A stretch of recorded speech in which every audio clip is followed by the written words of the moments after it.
me pose, parce qu'on se pose quand même des questions, les médecins. Est-ce que le Covid long, est-ce que c'est des séquelles? Et moi, je pense que c'est pas des séquelles de ce qui s'est passé d'un malade en réanimation, parce qu'on m'envoie toujours des articles le dernier envoyé, c'est encore un article de malades qui sont restés très longtemps à l'hôpital et qui ont des rééducations à faire à la marche et tout ça. Et donc, c'est vrai que c'est des séquelles et ils ont des nutritions importantes, mais c'est pas forcément ce que j'appelle le Covid long et ce que vous avez peut-être vous. Alors, je sais pas qui participe, il y a des participants, on va en parler avec les participants, mais c'est pas forcément ça. Et les patientes que vous n'avez pas forcément eu des formes sévères vous-même, vous avez actuellement des signes cliniques qui vous pouvez pas vous n'arrivez pas à vous en sortir forcément, et avec et des interrogations qui sont importantes. Voilà. Peut-être que le docteur Stéphane Gaillet peut ajouter quelques mots avant qu'on prenne les questions, docteur. Oui, volontiers. Concernant la présentation du docteur Belaïch, je voudrais faire quelques précisions. S'agissant du profil des patients, effectivement, je confirme qu'il s'agit essentiellement de personnes jeunes.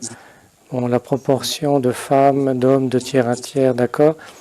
J'ai un avis différent de celui du docteur Belaïch concernant la vie saine, entre guillemets, des patients qui développent une Covid prolongée. Parce que dans mon expérience, il s'agit presque toujours de personnes qui n'avaient pas vraiment une vie saine, en ce sens qu'elles étaient surmenées. C'est-à-dire ce sont des personnes qui ont un surmenage chronique, avec souvent une dette de sommeil chronique, des personnes qui dorment insuffisamment par rapport à leurs besoins physiologiques, des personnes qui se nourrissent, je dirais plus ou moins bien, parce que ce sont souvent des personnes, comme j'ai dit, très actives, qui font énormément de choses, une activité professionnelle intense, des charges de famille, souvent du sport, donc une tendance au surmenage et puis une alimentation qui, dans mon expérience, n'est pas toujours équilibrée. On a parlé des sportifs de haut niveau, de compétition. Précisément, il s'agit souvent de personnes qui en font un peu trop, justement, qui sont dans ce que j'appelle le surmenage chronique, la suractivité, une vie un peu trop dense.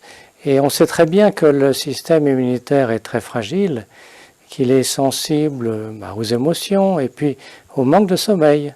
Ça, c'est maintenant quelque chose de bien établi. Bon, je rappelle qu'il y a les moyens dormeurs, c'est environ 70% de la population, 7-8 heures, les petits dormeurs, les gros dormeurs. Il y a beaucoup de gens quand même qui ont l'habitude de tricher. Je ne parle pas des intoxications chroniques, parce que dans les personnes que j'ai vues, il y a très très peu de tabagisme ni de prise d'alcool. Donc ça, je tenais à le préciser parce que ça m'a vraiment frappé. Et quand j'ai dit ça aux personnes, elles en ont convenu. Elles ont dit oui, effectivement, j'ai une vie qui est trop dense, trop active, trop intense. Concernant maintenant les symptômes et les signes, oui, tout à fait d'accord avec le docteur Belaïch. C'est vraiment, on a affaire à une maladie systémique qui touche absolument tout. Les troubles cognitifs sont extrêmement fréquents. Extrêmement fréquents, le docteur Belaïch l'a dit. Très, très, très fréquents. Parfois, ce sont simplement des troubles de la mémoire à court terme, mais très souvent, comme l'a dit le docteur Belaïch, des difficultés de concentration, on cherche ses mots, on n'arrive pas à finir des phrases. Et c'est frappant. Et ça me permet de passer aux examens. Alors, les gens vont de spécialiste en spécialiste, typiquement rhumatologue, neurologue, cardiologue, etc.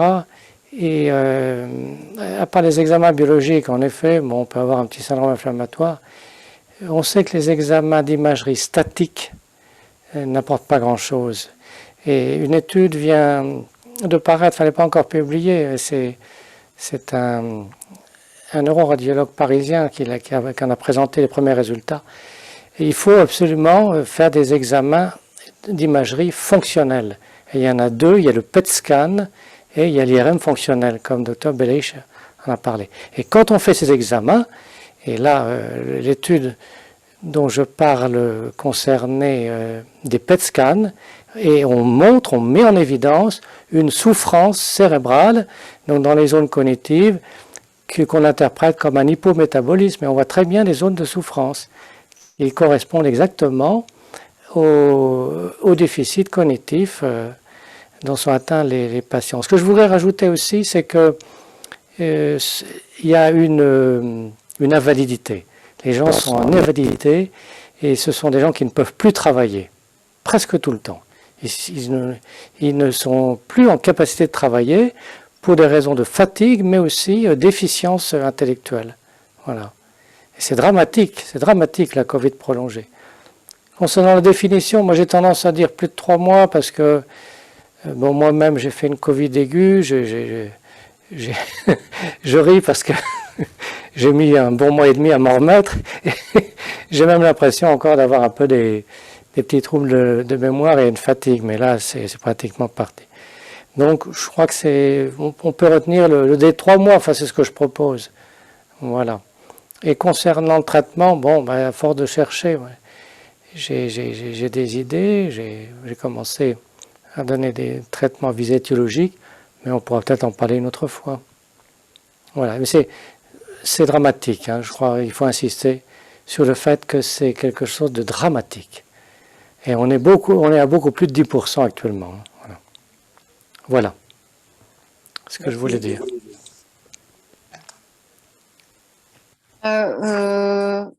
Allô? Allô? Oui. On vous entend? Vous m'entendez? Oui, Oui, vous mettiez bien tous les deux, donc Dr Gaillet et Dr Belaïch tout à l'heure, l'IRMF, l'IRM d'activation en avant, hein, c'est toute la différence par rapport à une IRM classique, on va dire, hein, puisqu'il faudrait peut-être expliquer, ce serait peut-être bien d'expliquer aux malades qui sont là ce soir en quoi consiste l'imagerie par résonance magnétique fonctionnelle. Est-ce que vous pouvez, s'il vous plaît? il ne faut pas trop leur donner d'espoir parce que, comme l'a dit le Dr Belaïch, ça reste quand même essentiellement un examen de recherche. Ce n'est pas un examen de diagnostic courant. Alors, ça consiste, c'est un examen forcément qui va durer plus longtemps, puisque on a plusieurs temps dans l'examen et ça met en évidence le fonctionnement. Ce n'est pas un examen statique, c'est un examen dynamique. Ça met en évidence le fonctionnement et ça révèle la souffrance. Alors bon, mes connaissances en imagerie ne me permettent pas d'expliquer exactement ce qui se passe, mais c'est un examen dynamique qui est utilisé essentiellement dans la recherche. Et je ne pense pas qu'on puisse espérer pouvoir en obtenir comme ça de façon courante.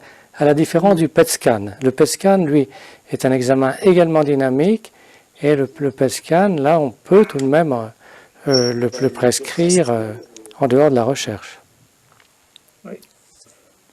D'accord, merci. Une autre question par rapport aux troubles cognitifs et de l'idéation, les pertes de mémoire, rétrograde, antérograde, je n'en sais rien. Faut-il préconiser peut-être des tests de mémoire? Oui. Oui, on peut faire des tests psycho avec comment ça s'appelle, des psycho, pas motriciens, mais des tests psychotechniques dans un service de neurologie. Il y a des spécialistes dans ça. Oui, on peut faire. Donc, du coup, pour ces tests de mémoire concernant les Covid longs, il faut contacter un neurologue. Parce que de façon générale, ces tests de mémoire sont pratiqués en gériatrie, hein, on est bien d'accord. Hein, oui. Les psychologues, c'est le MMS. Oui. Un psychologue, les psychologues sont capables de réaliser ces tests. Hein. Les psychologues spécialisés, bien sûr. D'accord, donc les psychologues, Oui. les psychologues spécialisés, les neurologues éventuellement, et les gériatres, c'est autre chose. Vous n'êtes pas en âge de gériatrie. Et, ben non. Et donc, mais les tests neuropsy, voilà, c'est ça, les neuropsy qui peuvent faire ce genre de tests. Mais ils vont vous dire que vous avez des troubles de l'idéation, mais après, si vous le savez, bon, est-ce que ça va vous... Bon, au moins, on aura mis un mot sur vos troubles. C'est important de mettre des mots sur les troubles des patients quand même. Honnêtement, je pense qu'un bon examen, enfin un bon interrogatoire peut arriver à assez bien préciser la question sans pouvoir établir un score, évidemment. Voilà. Je voudrais revenir juste un instant sur la réadaptation. Le Dr Belaïch en a parlé. Et là, je crois qu'il faut vraiment insister. Il ne faut surtout pas forcer. Dès l'instant où l'on force, on aggrave au contraire les choses. C'est-à-dire que la réadaptation forcée entraîne une réactivation des processus inflammatoires. Et on voit les gens qui s'aggravent et qui régressent. Voilà.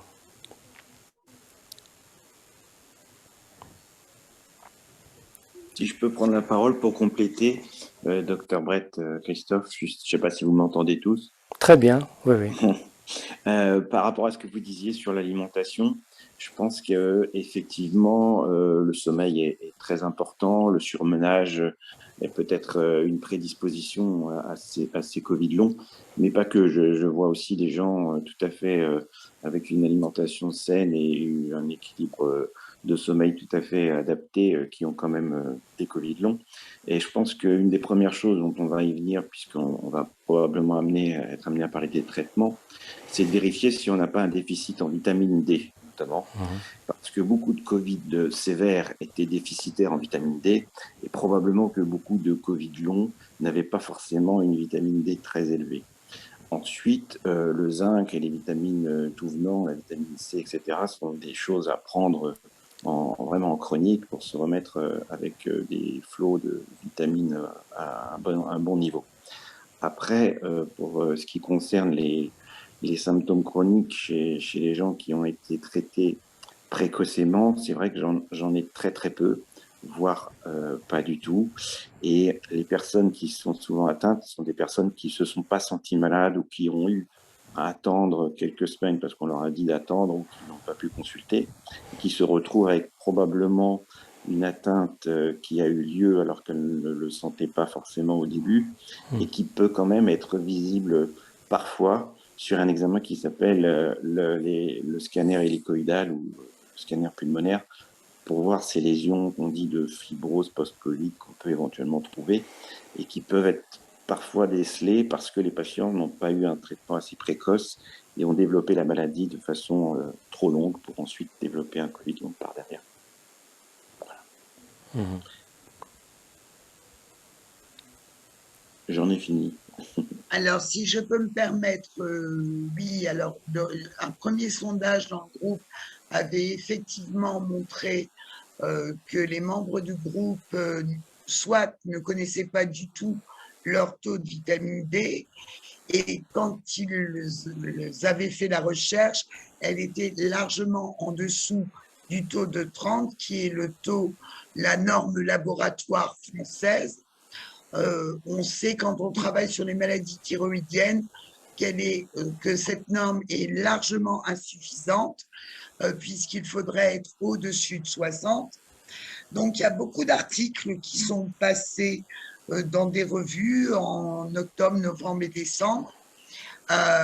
Il faut effectivement faire doser sa vitamine D parce qu'il ne faut pas non plus faire n'importe quoi parce que on a vu des alertes de pasteurs en janvier et moi j'en ai eu dans le groupe qui sont montés à des scores de 130. Et là, ce sont des doses toxiques.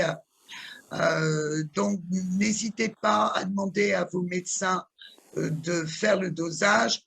Et sinon, si vous pouvez, c'est un dosage qui vaut moins de 10 € et qu'il est intéressant de faire parce que soit vous n'allez jamais remonter suffisamment votre taux de vitamine D. Moi, c'est mon cas, ça fait 1 an et demi que je bagarre.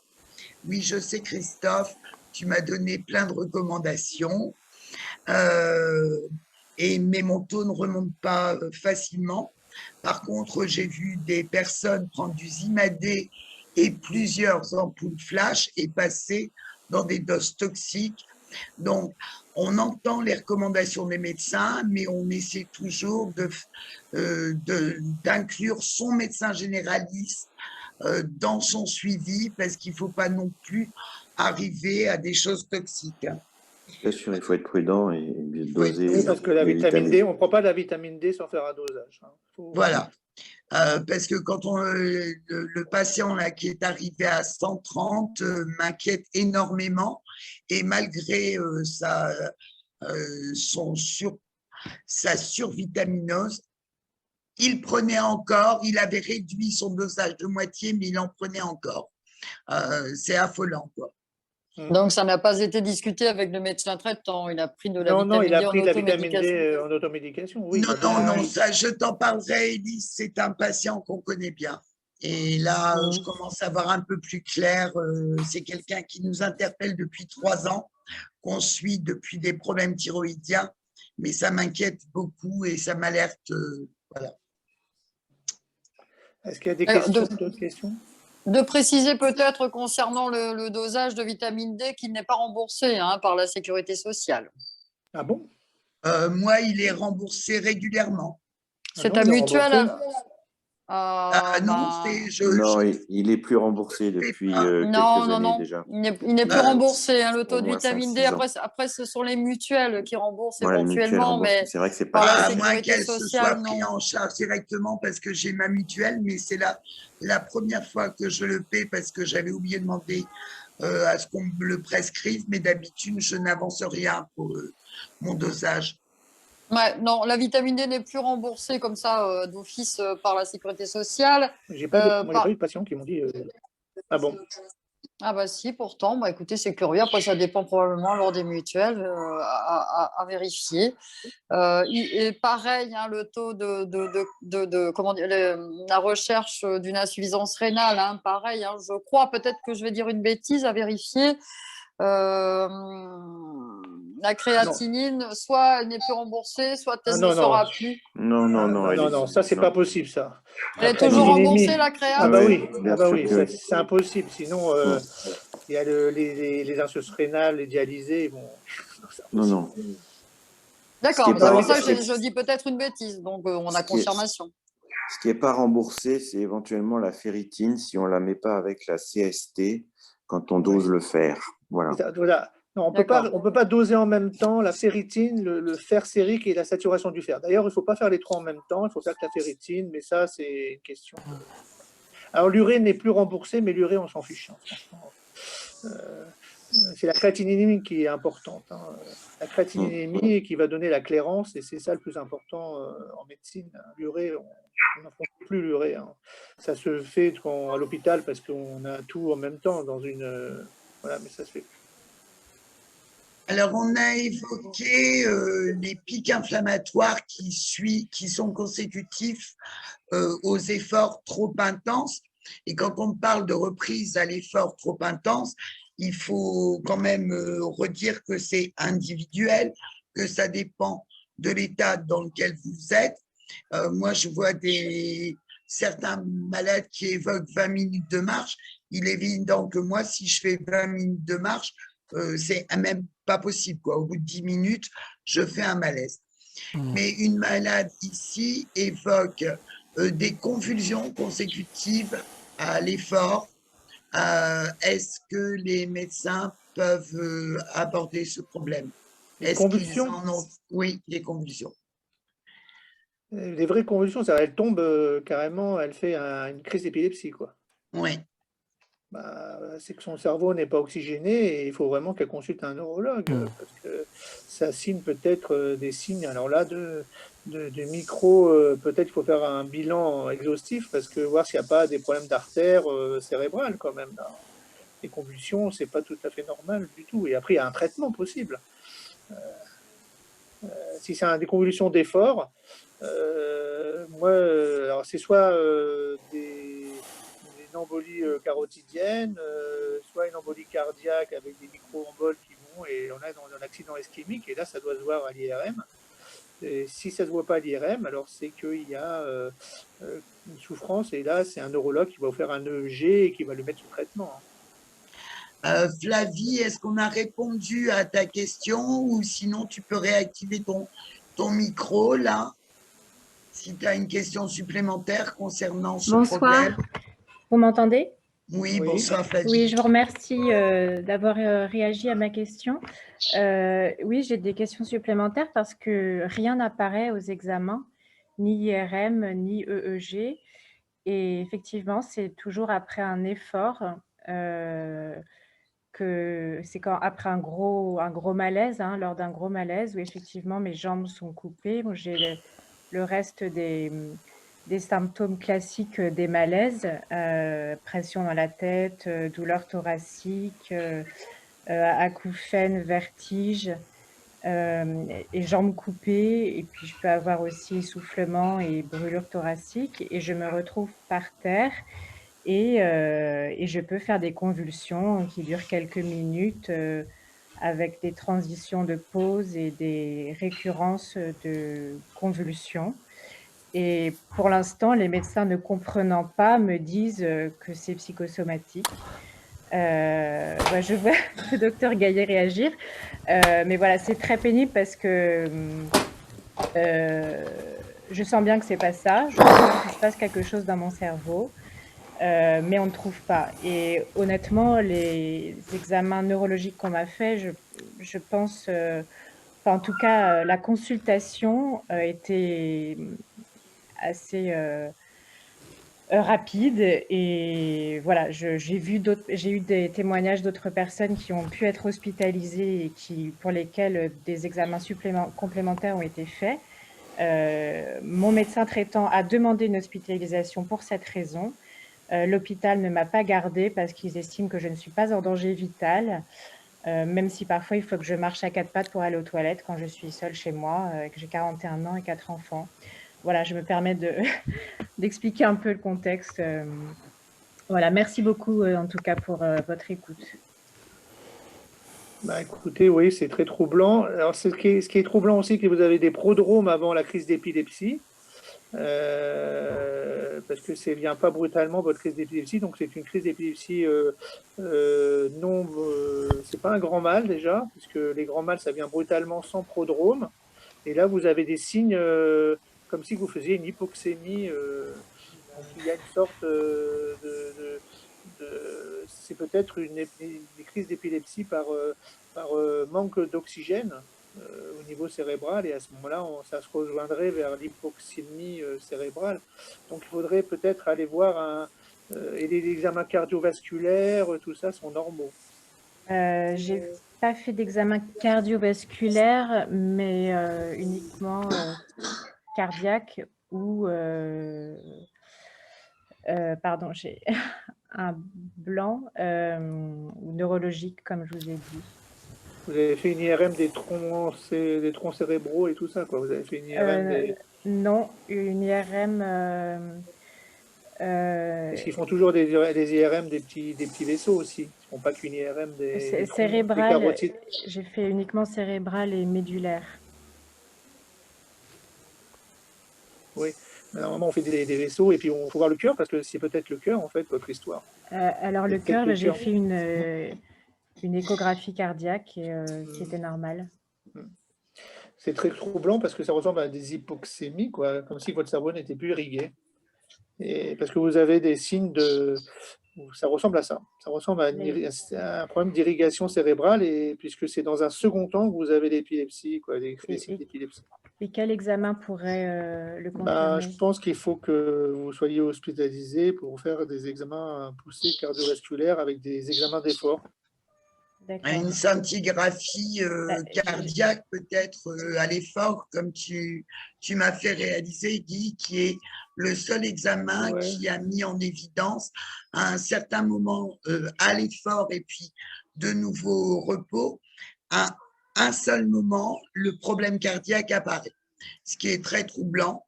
Parce que sinon le cœur fonctionne normalement, aux autres examens il n'y a aucun problème, et à un moment il y a un incident et que le cardiologue que j'ai revu il y a 15 jours me confirmait ne pouvoir relier qu'à un Covid long, effectivement. Donc ce serait peut-être intéressant, oui, hein, Flavie. Je vous remercie. Dans ce Et comment cas-là, accéder à une hospitalisation? Parce que la demande de mon médecin traitant n'a pas été entendue. Alors là, c'est compliqué parce que les médecins, ils sont surbookés. Là, il y a une deuxième vague de Covid. Donc, voilà. Donc, je pense que, ouais, là, il va falloir trouver peut-être un hôpital de jour qui accepterait de vous prendre en hôpital de jour. Je suis en attente pour l'hôpital Foch à Suresnes depuis juillet. Donc, j'ai Ouais. un rendez-vous au mois de mai. Voilà, ça va Juillet faire à un mai, an bah, dis pour donc, moi. juillet à mai, bah, dis donc, ils sont pas surbookés. Hein. Ça Voilà. fait 10 mois. Hein. c'est aberrant. Hein. Ouais. Bon, je vais essayer d'en reparler à mon médecin, mais elle est Peut-être une convaincue scintigraphie, que... une scintigraphie cardiaque d'effort, peut-être. D'accord, merci beaucoup.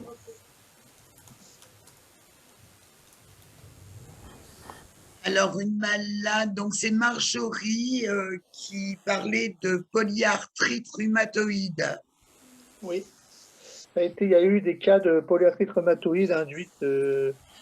Toutes les polyarthrites, toutes les maladies auto-immunes, pas toutes, mais beaucoup de maladies auto-immunes peuvent être induites par des conflits immunitaires, dont les virus sont à même de donner des maladies auto-immunes. Donc, une polyarthrite rhumatoïde peut être induite par le Covid ou peut être aggravée par une infection Covid, oui. Pourquoi pas. D'accord. D'accord. Et là, par contre, mon rhumatologue m'a mis sous plaquenil. Oui, c'est le Pour les traitement de douleurs. la polyarthrite rhumatoïde. C'est un des traitements de la polyarthrite rhumatoïde, oui. D'accord. C'est pas pour le Covid. Ouais, non. Oui, oui. Oui, oui. Parce que ça me fait énormément mal, hein, très mal dans les omoplates, et j'ai l'impression, quand je marche, de marcher sur des coquilles d'œufs. Ben oui, c'est la polyarthrite rhumatoïde. Si le diagnostic est posé par des examens biologiques et rhumatologues, il faut le croire, et un des traitements de référence, c'est la plaquenil. Après, il y a d'autres traitements pour la polyarthrite rhumatoïde. Hein. Il y a les anti-TNF-alpha, il y a le méthotrexate, mais après, il faut voir le rhumatologue. Voilà. Mais là, vous avez une maladie auto-immune. Vous êtes passé à la phase Oui, ça je l'ai pris, mais ça ne me faisait rien. Donc, docteur Belaïch, d'où l'intérêt en cas de, parce que les médecins traitants n'y pensent pas forcément, d'où l'intérêt en cas de symptômes évocateurs d'une pathologie auto-immune de faire doser les AN. Les fans, oui. En première intention, hein. Oui. Hein? C'est ce que je fais, comme ça permet d'orienter un petit peu et parfois de trouver des maladies auto-immunes. Certains malades de m'orienter vers la maladie auto-immune et de réfléchir à chercher une maladie auto-immune. Bon, après, il y a des Crohn induits. Moi, j'ai une dame là qui a un Crohn induit après un Covid, par exemple. Donc, ça existe aussi. La maladie de Crohn, c'est une maladie inflammatoire du côlon et de l'intestin induite par un Covid.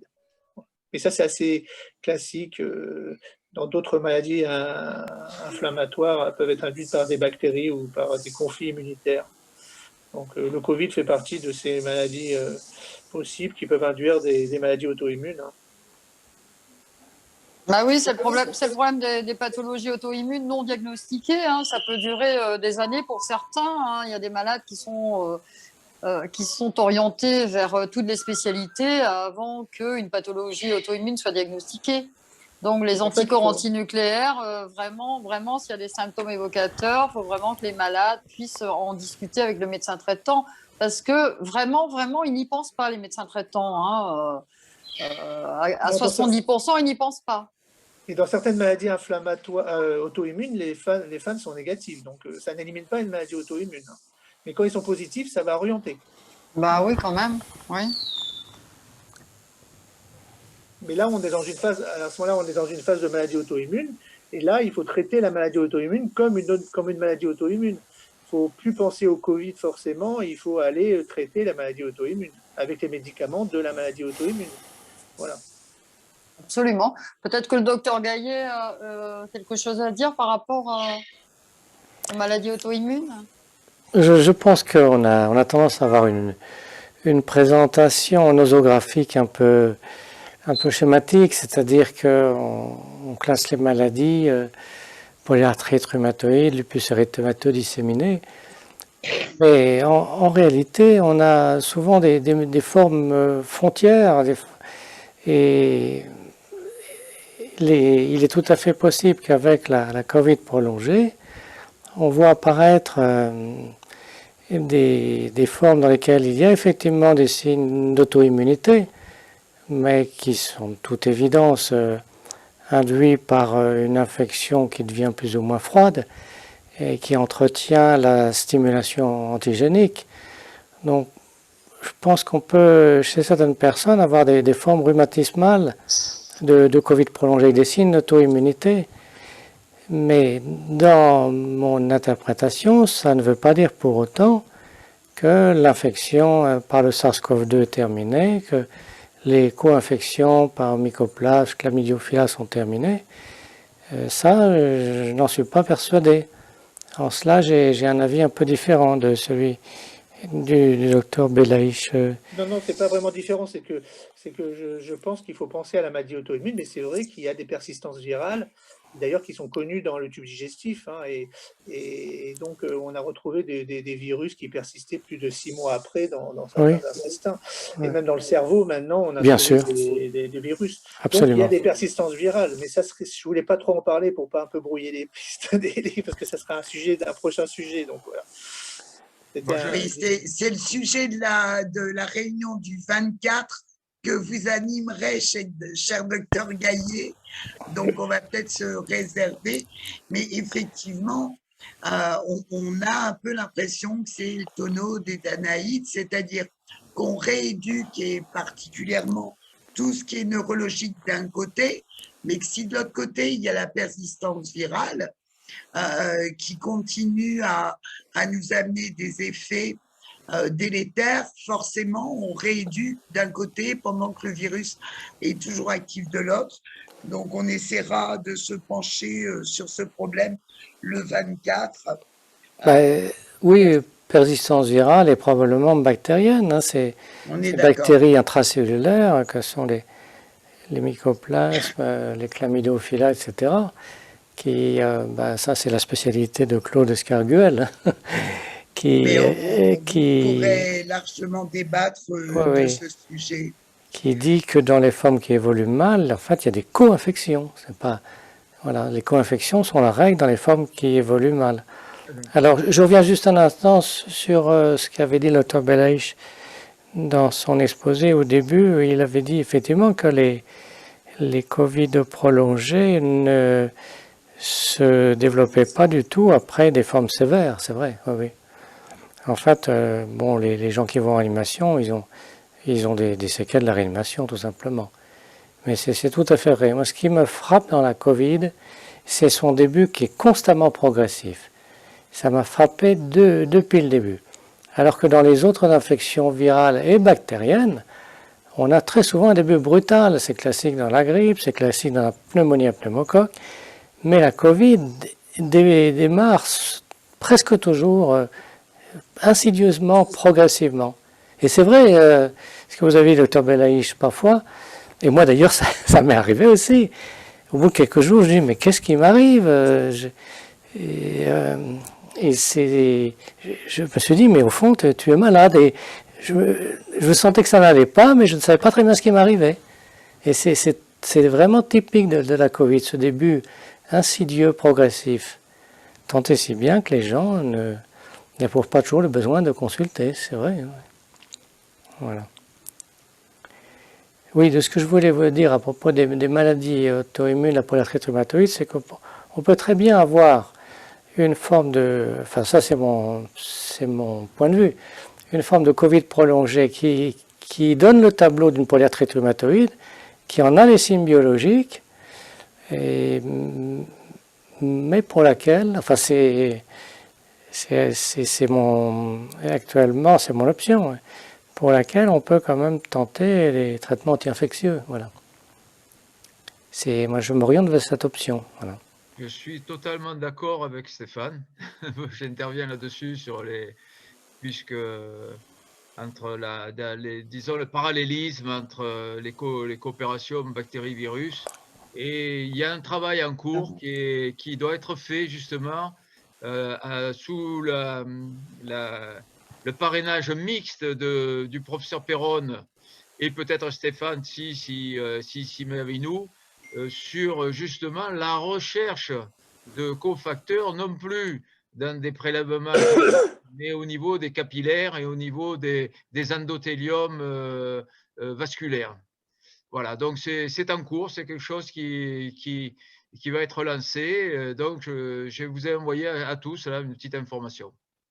Ah oui, c'est une très bonne idée, effectivement, puisque les ACE2 sont largement présents dans les endothéliums.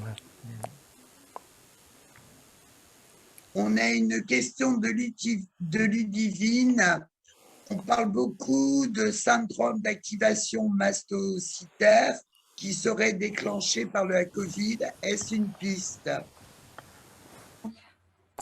Ben, moi, je voudrais dire que le SAMA est très à la mode actuellement. Vous savez, ça fait partie des phénomènes de mode, le SAMA, syndrome d'activation mastocytaire. Bon, je ne crois pas, enfin, je crois pas que ce soit une maladie qu'il faille individualiser. L'activation des mastocytes, elle se rencontre dans certains états inflammatoires d'origine infectieuse et alors ça dépend probablement du terrain des gens. Il y a des gens qui ont une forte, qui présentent facilement des fortes réactions mastocytaires, ne serait-ce que les gens qui ont un terrain atopique. Et, ça revient souvent dans les groupes. Oui. On en parle énormément depuis un petit moment. Mais moi, je me permettrais de dire qu'il y a un phénomène, il y a un phénomène de mode avec le SAMA. C'est vrai qu'il y a des activations lymphocytaires dans ces infections froides qui évoluent par poussée. Oui. Il y a effectivement des syndromes d'activation mastocytaire dont on peut tempérer les effets en donnant des antihistaminiques, c'est vrai. Ouais. Oui. Alors, en phénomène de mode, on a eu quand même plusieurs modes successives dans cette pathologie Covid long, hein, qu'on a d'abord voulu nous classer dans les syndromes post-traumatiques à la Covid initiale. Ensuite, on a voulu nous ranger, on est bien d'accord, docteur Gaillet, hein, nous nous mettons suffisamment en colère tous les deux sur ces points. Après, on a voulu classer systématiquement tous nos malades Covid long dans le syndrome de fatigue chronique. Et la dernière mode est le SAMA. Et c'est ce que je vous disais cet après-midi sur le groupe, pour ceux qui ont lu ma réponse. Ne nous laissons pas enfermer, parce que si on laisse enfermer la pathologie Covid long et si on la laisse étiqueter, on va limiter les recherches, donc les réponses et les thérapies. C'est, je pense, l'idée majeure de ce groupe de recherche autour de Claude, Stéphane, Guy, Christophe, qui est largement associé parce que Claude prend beaucoup de contacts nationaux et internationaux avec des centres d'études. Il faut éviter absolument de laisser étiqueter les malades. Donc, vous-même, ne portez pas ce message, parce qu'une fois que vous serez étiqueté, on ne fera plus rien pour vous. Vous voulez avoir une reconnaissance ALD Covid long, ne vous laissez pas enfermer derrière une étiquette, s'il vous plaît. C'est important, et cette étiquette, elle va vous ôter des possibilités de thérapie et ce serait fort dommage. Ce n'est que mon avis, mais c'est ce que je défends ardemment et je sais que le docteur Gaillet me soutient dans ce combat. Oui, tout à fait. Bon, le SAMA, il y a un professeur de médecine interne à Paris, dont je ne citerai pas le nom, qui s'est un peu spécialisé là-dedans. Et très honnêtement, il fait un peu le forcing pour recruter des gens, parce que moi je n'en dis pas du mal, hein.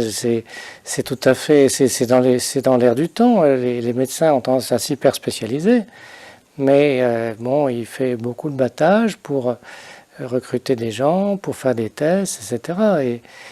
Et donc voilà, on en parle beaucoup.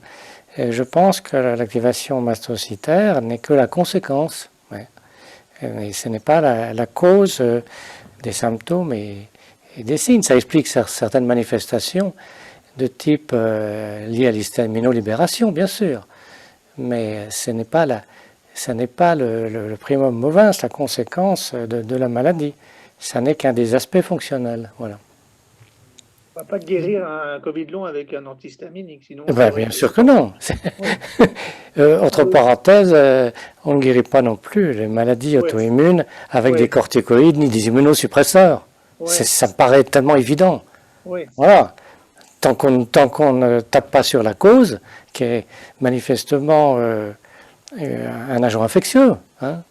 Ça peut être un virus qu'on n'a pas encore identifié, ça peut être des bactéries qu'on connaît mal, et puis toutes ces crypto-infections, là, c'est l'avenir, les crypto-infections, toutes ces infections froides. Je pense qu'elles expliquent, enfin bon, c'est mon point de vue, mais elles expliquent beaucoup de maladies qui sont encore sans diagnostic précis. Voilà, toutes ces maladies chroniques. Je pense que beaucoup sont liées à des crypto-infections. Voilà. Et c'est l'avis aussi de mon ami Christian Perron, qui vient d'ailleurs de publier un livre à ce sujet. Je ne fais pas du tout de publicité, mais je crois que c'est clair. Hein. C'est clair. C'est un champ de recherche monumental qui s'ouvre pour les années qui viennent. C'est très intéressant, docteur Gaillet, ce que vous venez de dire par rapport aux pathologies auto-immunes dont on ne connaît pas la cause. On recherche. Vous m'entendez? Oui. Si vous recherche. Oui. Moi, je suis passionné de maladies infectieuses et donc j'ai fait mes études à Nancy, j'étais assistant chef de clinique en maladies infectieuses et mon maître, le professeur Dureux, nous disait tout est infectieux. Hein. Ah oui, moi aussi, je pense, même la maladie. Tout est infectieux. Mais bien entendu, que la maladie de Crohn est infectieuse. Juste une information, Stéphane, pour les gens qui écoutent concernant l'hypothèse des crypto-infections, c'est que les cryptobactéries type chlamydier, mycoplasme, borrelia et autres ont la capacité, une fois qu'ils ont colonisé notre organisme, pour ne pas être reconnus par notre organisme, ont la capacité de modifier leurs épitopes de surface, un peu comme un virus qui, pour combattre nos défenses, mute.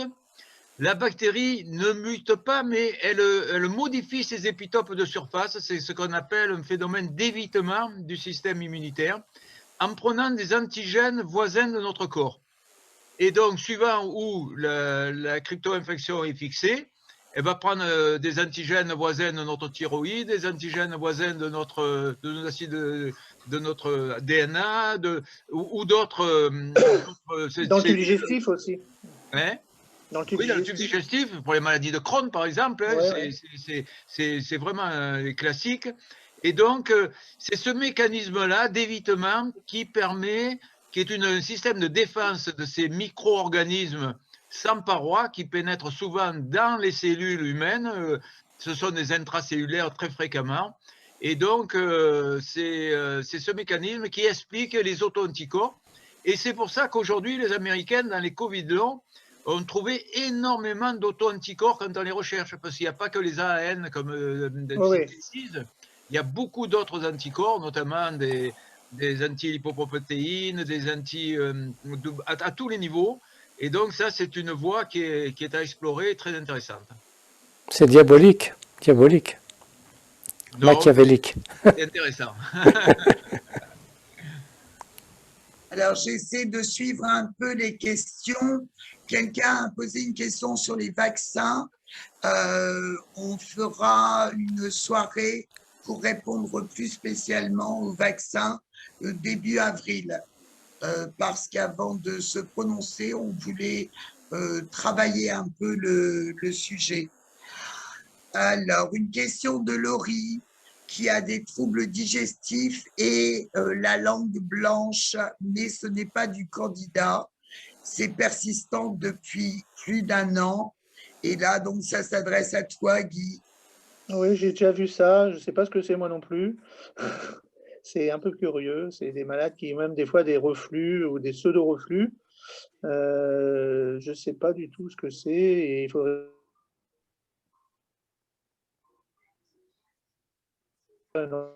recherche. J'ai demandé au stomacie, mais je ne sais pas, c'est de la kérato, je ne sais pas, ça ressemble à de la fibre, une sorte de squame sur la langue, mais c'est pas d'infection en tout cas. C'est pas infectieux. Une sorte de Voilà, en muguet, tout cas, non? C'est pas du muguet?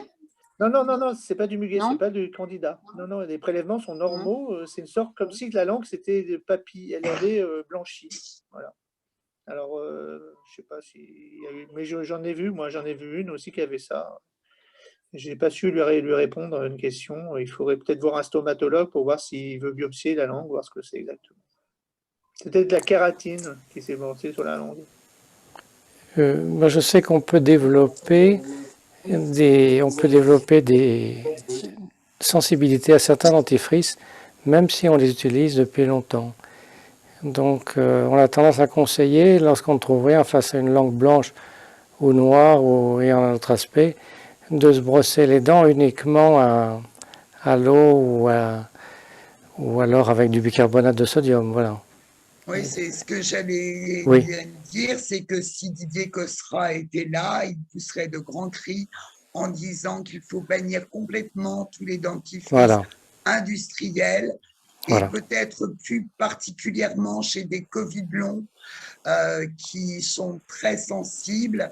Donc, C'est il ça, faut ouais. quand même faire un gros travail sur les perturbateurs endocriniens, éviter tous ces produits, les dentifrices, les produits de maquillage et les produits ménagers qui sont pleins de perturbateurs endocriniens et qui peuvent jouer sur notre système aussi, parce je pense que comme les malades thyroïdiens, les Covid longs seront des éponges qui vont Oui. absorber pendant quelques temps.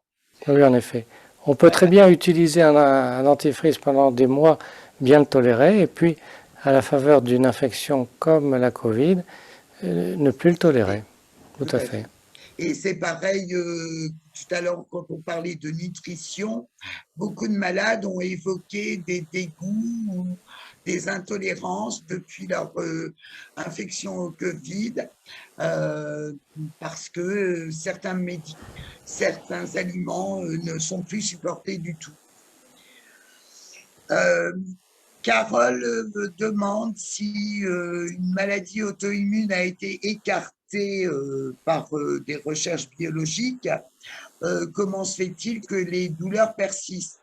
Il n'y a pas que les maladies auto-immunes qui peuvent provoquer des douleurs, il y a aussi des hypothyroïdies.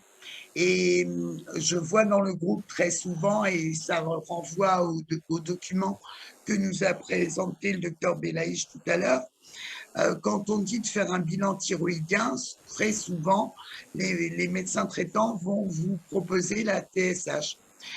C'est largement insuffisant. Il faut TSH, T4, T3 libre, et si on peut avoir les T3 libres urinaires, c'est bien, et la cortisolémie ou la cortisolurie. Et ça n'est qu'à partir de ces dosages-là qu'on pourra vraiment assurer qu'il n'y a pas un problème thyroïdien sous-jacent qui s'est installé post-Covid. Là, je me permets de commenter moi-même puisque c'est un peu notre partie, Élise et moi, depuis 3 ans et demi. Et il y a aussi des douleurs musculaires qui sont dues aussi à des douleurs statiques parce que les patients ont parfois perdu du poids ou qui ont aussi des douleurs musculaires de colonne vertébrale. Moi, j'ai vu pas mal de malades qui me disent qu'ils ont mal dans le dos depuis qu'ils ont eu le Covid. Alors, c'est un peu curieux, mais c'est vrai qu'ils ont mal dans le dos. Alors, on trouve rien quand on fait des radios, on trouve rien. Le manque d'activité aussi. Il y a le manque d'activité, là, voilà, forcément. Oui, parce qu'en fait, les patients sont restés souvent alités, ils ont été fatigués, ils sont fatigués, donc ils sont assis, souvent assis. Et comme on sait très bien que pour faire, en fait, on sait très bien que pour les douleurs lombaires, il faut marcher, il faut bouger. Si on ne bouge pas, on a des douleurs encore plus importantes. C'est pour ça que quelquefois, il ne faut pas hésiter, même si le moral en prend un coup, mais s'il faut en passer par là, le déambulateur aide pour se mobiliser quand même un peu. Moi, je voulais juste revenir sur ce qu'a dit le docteur Belaïch tout à l'heure, notamment au niveau des conséquences cutanées. Il a évoqué une sorte d'érythrose, hein, vraisemblablement quelque chose qui ressemble à de la rosacée. On est bien d'accord, docteur Belaïch? Oui, des rougeurs au niveau du Ah, visage, voilà, donc du coup, la aux rosacée, c'est jambes pareil. parfois. Ouais, on a toujours entendu dire qu'on ne savait pas d'où ça venait, la rosacée, mais on sait que c'est inflammatoire quand même, hein, c'est d'origine inflammatoire. Et là, peut-être que le docteur Brett aussi pourrait intervenir. La rosacée est traitée par les dermatologues avec des tétracyclines, notamment de la doxycycline. Oui, Donc, c'est vrai. en vérité, du coup, hein, la rosacée, possiblement, fait-elle suite à des infections virales, voire bactériennes. Oui. On entend dire qu'on ne sait pas d'où ça vient, mais je pense qu'ici aussi, si on revient en arrière, chez les sujets qui présentent des crises de rosacée, On donne même du enfin de flagelle. l'acné, hein, de l'acné rosacée, pas juvénile, mais rosacée, probablement oui, que c'est peut-être toujours au décours d'une infection virale, type grippe ou autre. Hein. Voilà. Ouais. Peut-être c'est une Non, réactivation, bactério-virale, oui. probablement. On en reparlera probablement lors des traitements. C'est vrai qu'il y a les crèmes à l'ivermectine aussi qui sont données dans cette indication. Ouais, ils prescrivent du Rosex. Rosex, enfin bon, on va pas, Nosex, il y a les il il y a aussi des flagyles, il y a plein de traitements à base antibiotique. Voilà. Ouais, ouais. Tout à fait. Voilà, Alors, donc Pardon, excuse-moi. Non, vas-y, moi j'ai fini hein, par rapport aux réactions cutanées inflammatoires au niveau du visage. Donc là, plus particulièrement pour le docteur Gaillet, une question de Donna, beaucoup de similitudes entre Lyme et Covid. Qu'en pensez-vous? Il semble que plusieurs personnes se sont vues diagnostiquer Lyme, des Covid longs qui ont été diagnostiqués Lyme. Sur le plan sémantique, déjà, je recommande de ne plus parler de Lyme parce que il y a deux entités qui sont différentes. Et c'est d'ailleurs à l'origine de la controverse qu'il y a avec la Société de pathologie infectieuse de langue française.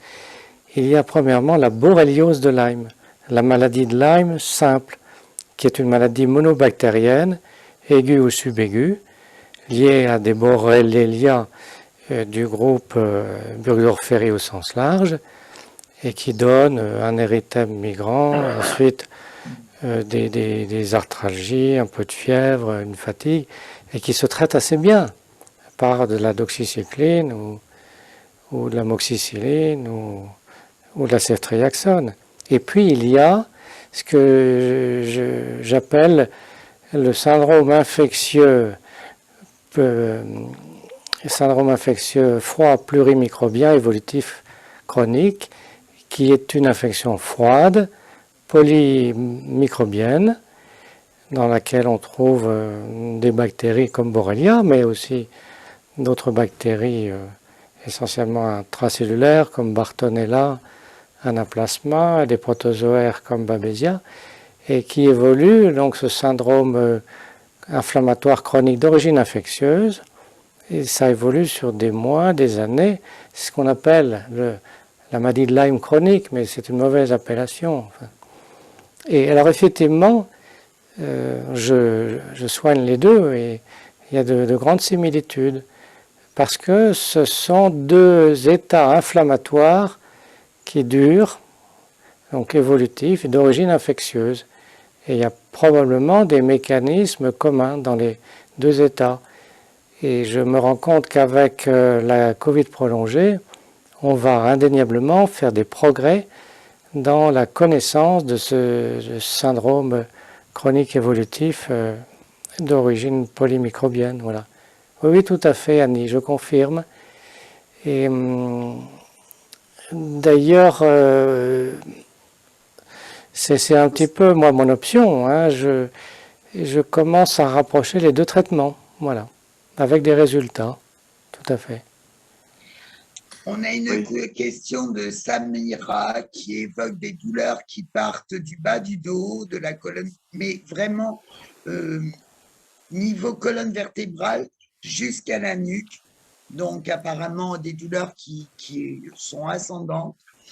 L'intensité, les brûlures sont en fonction des efforts et elle s'inquiète. La moelle épinière peut-elle être touchée? Quel examen peut-elle faire pour écarter une lésion? Il faut faire une IRM, l'IRM qu'il faut faire. Une IRM cervico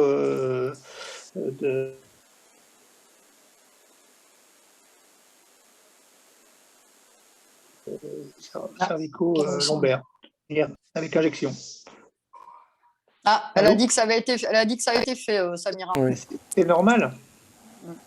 Ben, si c'est normal, après. Son micro, peut-être, Samira, activez votre micro. Sinon, si c'est normal, si l'IRM est normal, après, ça peut être un flux nerveux, mais à ce moment-là, oui.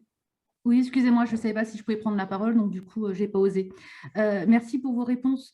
Moi, j'ai eu le Covid fin février 2020. Donc, il y a eu plusieurs phases, donc je ne vais pas en fait m'attarder là-dessus. Donc, je vais un peu aussi répondre pour ma part. C'est quand même en phase, je dirais, plutôt de guérison, parce que j'ai eu des phases quand même beaucoup plus critiques avec 4 mois où j'ai été alitée avec le tableau clinique que vous avez énoncé. Donc, à partir du moment où je m'occupe des petites, c'est déjà positif. Donc, je vais garder de l'espoir.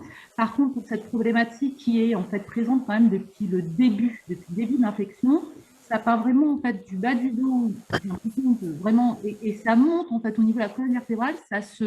Et en fonction de l'effort, les brûlures s'intensifient et les douleurs musculaires en haut du dos et toute la cage thoracique. Mais ça va être en corrélation avec les efforts. Donc, c'est vraiment, là, je suis aujourd'hui dans une gymnastique à gérer en fait mon corps et pas ces douleurs intenses. Donc, j'ai l'impression, et je ne sais pas, que ça peut être, en tout cas avec tout ce qu'on lit, peut-être une lésion de la moelle épinière. J'ai fait les IRM, il n'y a rien. Donc, je voulais savoir s'il y avait d'autres pistes et si les IRM montraient rien, si c'était plutôt rassurant. Je ne suis pas neurologue, donc ça va être difficile. Un neurologue, d'accord. Enfin, moi, je pense que ce sont les douleurs musculaires que vous décrivez. Ce sont des douleurs musculo-tendineuses. Voilà. Oui. Et les pistes, puisqu'en fait, concrètement, enfin, à part de la manine, j'ai pas grand-chose. Et donc, du coup, c'est un peu comme beaucoup, en fait, je pense, dans ce groupe. Après, il y a les massages, il y a tout ce qui est la kiné, la kiné qui peut être intéressante. Voilà. Peut-être des choses mécaniques, parce que prendre des médicaments, c'est bien. J'ai vu qu'il y avait beaucoup de questions. Est-ce qu'il y a de l'espoir? Oui, il faut, parce que j'ai vu que ça passait, il faut donner de l'espoir. Oui, il y a de l'espoir. Il y a de l'espoir dans la recherche, il y a de l'espoir dans la recherche pour la recherche des bactéries, comme on en a. En tout cas, je vous remercie. Il faut pas que la maladie évolue parfois bien. Il y a des gens qui sortent de leur Covid long. Il faut le savoir, au bout de plusieurs mois, il y en a qui ont de moins en moins de symptômes. Bon, voilà, donc c'est ce qu'on espère aussi, apporter au moins avec des traitements, d'avoir des traitements, de leur apporter un réconfort. C'est le but du médecin au départ. Alors, dans Ebola, il a été courant de voir des syndromes post-Ebola durer jusqu'à 14-15 mois. On est là sur un virus qui est vraiment beaucoup plus virulent. Donc, même si effectivement, pour nous malades, ce Covid long est beaucoup trop long, oui, ce serait dommage de perdre espoir. Parce qu'on a aussi des témoignages de malades qui vont mieux. Et il faut vous dire qu'on aura plus de messages négatifs parce que quand les gens vont bien, souvent ils quittent les réseaux sociaux. Donc, vous ne verrez pas les messages positifs de ceux qui vont mieux. Mais soyez conscients qu'il y en a qui vont mieux. Et nous, on l'a vécu avec le problème de l'évothyrox. Tant que les gens ne sont pas équilibrés, ils sont sur les réseaux et ils témoignent. Le jour où ils vont mieux, ils quittent les réseaux, on ne les voit plus. Et c'est fort dommage parce que il faudrait qu'ils viennent apporter leur témoignage positif. Les malades qui ne vont pas bien ont d'espoir.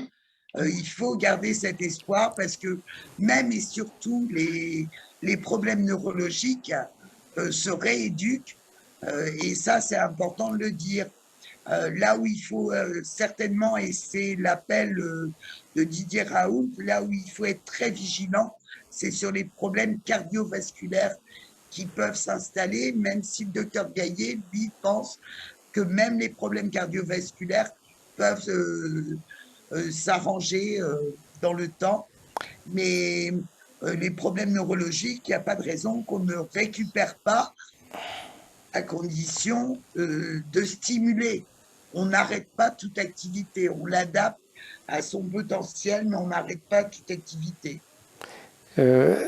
Bon, sur le plan cardiovasculaire, quand une artère est bouchée, elle est bouchée, sauf si on la reperméabilise par un geste technique invasif ou qu'elle se reperméabilise toute seule. Mais il est certain qu'on peut avoir des séquelles, Annie, ça je n'en disconviens pas. Si on a un anévrisme dans une artère coronaire, bah, il est là, il est constitué. Hein. Je dis que tout ce qui est inflammatoire et qui n'est pas encore fibreux, donc c'est quelque chose d'évolutif qui peut régresser avec souvent une récupération fonctionnelle proche de l'état initial. C'est ce que l'on est en droit d'espérer. Maintenant, Annie, je vous reprends sur quelque chose que vous avez dit tout à l'heure qui était inexact. Vous avez dit le SARS-CoV-2 est beaucoup plus virulent que le virus Ebola. Non, non, pas du tout. Ce qu'on appelle la virulence pour un virus, c'est sa vitesse, la vitesse avec laquelle il prolifère encore, enfin il est multiplié, et la rapidité d'évolution de la maladie. Le virus Ebola est très très virulent, puisque parfois on a jusqu'à 50% de létalité. Mais le virus SARS-CoV-2, en revanche, a une richesse pathogène qui est rarement inégalée. C'est ça sa particularité. C'est qu'il est systémique et qu'il affecte la plupart donc justement des organes, des tissus, avec une richesse de pouvoir pathogène qu'on connaît peu en virologie. C'est en ça qu'il est redoutable. Et puis donc cette fameuse collaboration avec les bactéries. Voilà. Bon, je pense qu'on va vous quitter sur cette dernière. Il est 21h30, on avait 1h30 de discussion et je pense qu'on va faire une prochaine réunion la prochaine fois, c'est ça? Et puis, je reprendrai les questions, enfin, peut-être que Nathalie pourra me donner un petit coup de main. On reprendra les questions sur le chat, oui, parce qu'il y en a eu beaucoup, et on pourra vous les soumettre pour que vous apportiez des réponses. D'accord, et on reprogrammera, voilà. Annie, juste un mot là, parce que juste avant qu'on se quitte, pour les personnes qui ont une Covid prolongée et qui ont une forme respiratoire dominante ou qui fait partie des signes, des symptômes majeurs et qui ont une dyspnée importante, j'ai été approché par une personne qui donne des cours de chant lyrique et c'est parti d'une étude anglaise. Le chant, notamment lyrique, donc on est amené un petit peu à aller au-delà de ses limites, hein, mais c'est quelque chose qu'on peut proposer à tout le monde, même les gens qui ne savent pas chanter, et tu as un moyen de rééduquer la fonction respiratoire des gens qui ont une Covid prolongée avec une atteinte respiratoire importante. Et donc, on m'a proposé 100 cours gratuits de chant lyrique à raison d'une demi-heure en vidéo, hein, 2 fois par semaine. Donc, les personnes, hommes ou femmes, qui seraient intéressées, qui ont un essoufflement vraiment important, et il n'est pas nécessaire de savoir chanter, hein, absolument pas. Donc, peuvent me contacter et je les mettrai en relation avec Madame Giraud qui coordonne ce programme avec des professeurs, donc des professeurs de chant lyrique. Voilà. Super. Stéphane, tu seras signalé en tant que maître chanteur. Attention. Ça ne me gêne pas. C'est une très, très belle initiative et vous l'en remercierez. Et j'aime bien la touche d'humour de notre cher Claude, parce qu'il faut aussi des petites touches positives. On en a tous besoin. On va laisser le dernier mot à notre président, Claude, à toi. Moi, je tiens à vous dire que je suis très heureux de cette réunion ce soir. Je pense que nous en avons tous appris les uns et les autres, quelle que soit notre situation, que ce soit dans les situations des médecins ou que ce soit dans les situations des malades. Je pense que cet échange est très fructueux. Je remercie Annie et Élise de faire tous ces efforts pour que ça continue. Voilà. Merci aux malades d'être là aussi. Merci à vous tous, merci messieurs, merci à vous tous. Merci beaucoup. Merci à tout le monde, à très très vite, à très bientôt. Bon, vous évitez de nous envoyer 50 messengers ce soir. Je passe en repos Covid long. Bonne soirée. Bonne soirée.